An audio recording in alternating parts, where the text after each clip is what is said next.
வந்து தோட்டத்திலேருந்து எங்கள் தோட்டத்திலேருந்து எடுத்தது.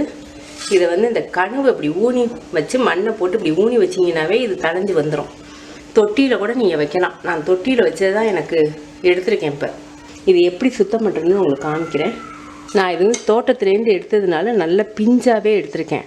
பிஞ்சை வந்து நீங்கள் அந்த தோலை எடுக்கணுங்கிறது இல்லை, இந்த நாரை மட்டும் எடுத்தீங்கன்னாவே போதும். இந்த தண்டுக்கு வந்து முத்தலுக்கு வந்து கொஞ்சம் சீவி தோல் எடுக்கணும்.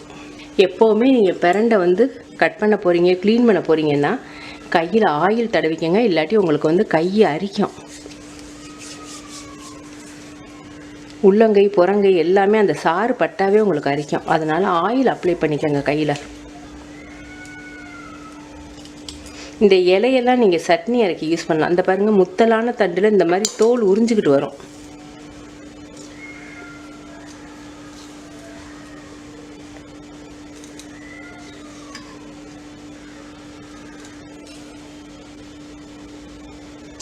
தோல் எடுத்துட்டிங்கன்னா உங்களுக்கு பிஞ்சு மாதிரி சீக்கிரம் வெந்துடும். முத்தலான தண்டில் மட்டும் நீங்கள் தோல் எடுக்கணும். இதெல்லாம் பிஞ்சு தண்டு, அதனால் அப்படி நறுக்கி போடலாம். நீங்கள்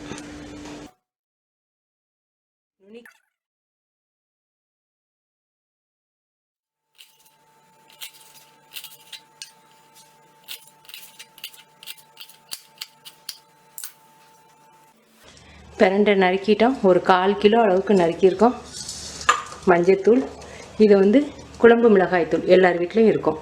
உங்களுக்கு காரத்துக்கு தகுந்த அளவுக்கு போடணும். நம்ம புளி அதிகமாக போடுறதுனால நிச்சயம் ஒரு 3 டேபிள் ஸ்பூனுக்கு மேலே வரும். வெங்காயம் வந்து ஒரு 15 வெங்காயம் நைஸாக நறுக்கி வச்சுருக்கேன்.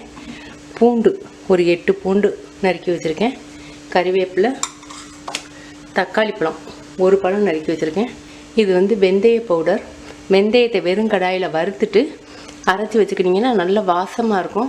வெந்தயம் 1 ஸ்பூன் எடுத்துருக்கேன். வெந்தய பவுடர், சீரக பவுடர் 1 ஸ்பூன், வெல்லம் வந்து 1 ஸ்பூன் அளவுக்கு எடுத்துக்கோங்க. பிரண்டை வந்து கொஞ்சம் புளி பத்தாட்டி அரிக்கும், அதனால் புளி கொஞ்சம் அதிகமாக தேவைப்படும்.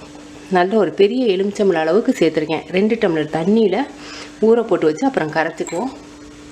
நல்லெண்ணெய் எடுத்துருக்கேன். நல்லெண்ணெய் வந்து ஒரு 2 டேபிள் ஸ்பூன் அளவுக்கு எடுத்துருக்கேன். இதில் வந்து நம்ம பிரண்டையை முதல்ல வதக்கிக்கின்றோம்.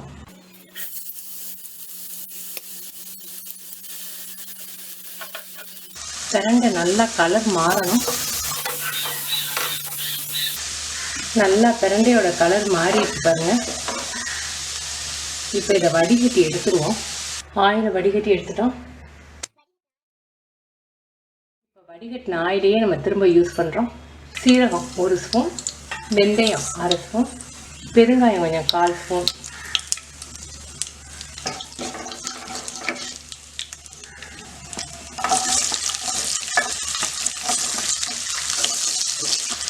வெங்காயம் பூண்டு கொஞ்சம் வதங்கிட்டு இப்போ தக்காளியை சேர்த்தோம்.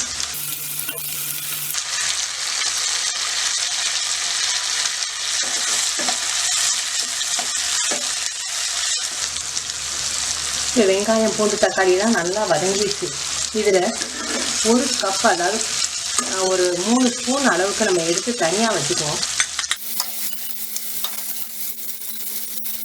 இந்த அளவுக்கு எடுத்து வச்சுருக்கேன். இப்போ அதே மாதிரி பிரண்டையில் 1 டேபிள் ஸ்பூன் அளவுக்கு நான் தனியாக எடுத்துக்கிறேன். மிச்ச பிரண்டையெல்லாம் நான் சேர்த்துட்டேன். இந்த 1 ஸ்பூன் மட்டும், 1 டேபிள் ஸ்பூன் அளவுக்கு இதை எடுத்து இதை மிக்சியில் நம்ம பேஸ்ட் பண்ணிக்கின்றோம்.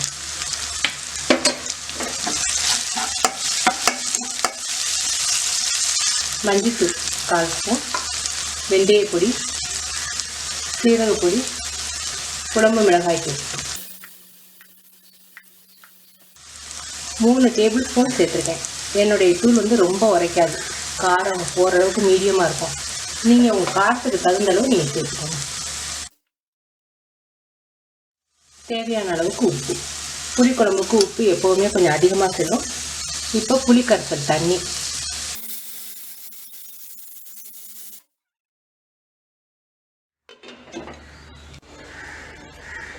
இப்போ நம்ம எடுத்து வச்சுருக்க தக்காளி, பூண்டு, வெங்காயம், பிரண்டை, இது எதுக்கானா கொஞ்சம் கெட்டிப்படுறதுக்காக.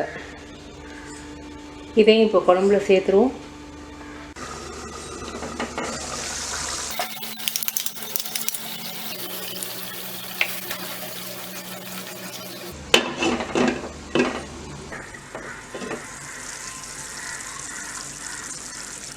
நல்லா எண்ணெய் தெளிஞ்சு மேலே வந்துருச்சு.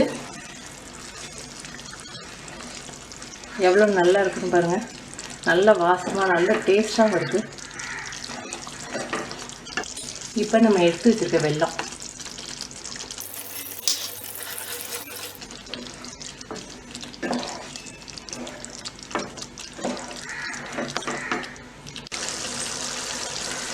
பிரண்டை தொக்கு ரெடி. இதை நீங்கள் ஒரு வாரத்துக்கு நீங்கள் ஃப்ரிட்ஜில் பாட்டிலில் போட்டு வச்சுக்கலாம். ரொம்ப டேஸ்ட்டாக ரொம்ப நல்லாயிருக்கும். சாதத்தில் நெய் ஊற்றி சாப்பிடவும் நல்லாயிருக்கும். நல்லெண்ணெய் ஊற்றி இந்த தொக்கை போட்டு சாப்பிடவும் நல்லாயிருக்கும். இட்லி தோசைக்கும் நல்லாயிருக்கும். நீங்கள் செஞ்சு பார்த்துட்டு உங்கள் கமெண்ட்ஸ் எனக்கு சொல்லுங்கள். தேங்க்யூ.